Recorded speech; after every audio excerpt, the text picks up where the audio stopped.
ಲಲಿತಾ ತ್ರಿಪುರ ಸುಂದರಿಯ ಆವರಣದಲ್ಲಿ ಸರ್ವ ಸೌಭಾಗ್ಯದಾಯಕ ಚಕ್ರ ಎಂಬುದಾಗಿ ಬರುವಂತಹದ್ದು. ಯಾರು ಭಗವತಿ ಲಲಿತಾ ಮಹಾತ್ರಿಪುರ ಸುಂದರಿಯ ನಿತ್ಯೋಪಾಸನೆಯನ್ನು ಮಾಡ್ತಾರೆಯೋ, ಲಲಿತಾ ಸಹಸ್ರನಾಮ ಸ್ತೋತ್ರವನ್ನ ಪಾರಾಯಣವನ್ನು ಮಾಡ್ತಾರೆಯೋ ಅಂತಹವರಿಗೆ ಸಕಲ ಸೌಭಾಗ್ಯಗಳು ಕೂಡ ಪ್ರಾಪ್ತವಾಗುವುದು ಅಷ್ಟೇ ಅಲ್ಲದೆ ಸಕಲ ಇಷ್ಟಾರ್ಥಗಳು ಕೂಡ ಸಿದ್ಧಿಸುತ್ತದೆ ಎಂಬುದಾಗಿ ಹೇಳ್ತಾರೆ.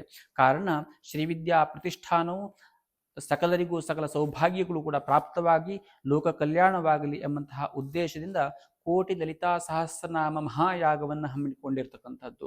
ಈ ಮಹಾಯಾಗದಲ್ಲಿ ಎಲ್ಲರೂ ಕೂಡ ಪಾಲ್ಗೊಂಡು ಭಗವತಿಯ ಅನುಗ್ರಹಕ್ಕೆ ಪಾತ್ರರಾಗಿ ಎಂಬುದಾಗಿ ಹೇಳ್ತಾರೆ. ಯಾರೆಲ್ಲರೂ ಕೂಡ ಈ ಮಹಾಯಾಗದಲ್ಲಿ ಪಾಲ್ಗೊಳ್ಳಲು ಇಷ್ಟಪಡ್ತೀರಿಯೋ ಅಂತಹವರು ಡಿಸ್ಕ್ರಿಪ್ಷನ್ನಲ್ಲಿ ನಾವು ವಾಟ್ಸಪ್ ಗ್ರೂಪ್ನ ಲಿಂಕನ್ನು ಕೊಟ್ಟಿದ್ದೇವೆ. ಆ ಗ್ರೂಪ್ ಆ ಲಿಂಕಿನ ಮುಖಾಂತರವಾಗಿ ವಾಟ್ಸಪ್ಪಿಗೆ ಜಾಯಿನ್ ಆಗಿ ಮಹಾಯಾಗದಲ್ಲಿ ಪಾಲ್ಗೊಂಡು ಭಗವತಿಯ ಅನುಗ್ರಹವನ್ನು ಹೊಂದಿ ಸಕಲ ಇಷ್ಟಾರ್ಥಗಳನ್ನು ಕೂಡ ನೆರವೇರಿಸಿಕೊಳ್ಳಿ ಎಂಬುದಾಗಿ ಹೇಳ್ತೇವೆ.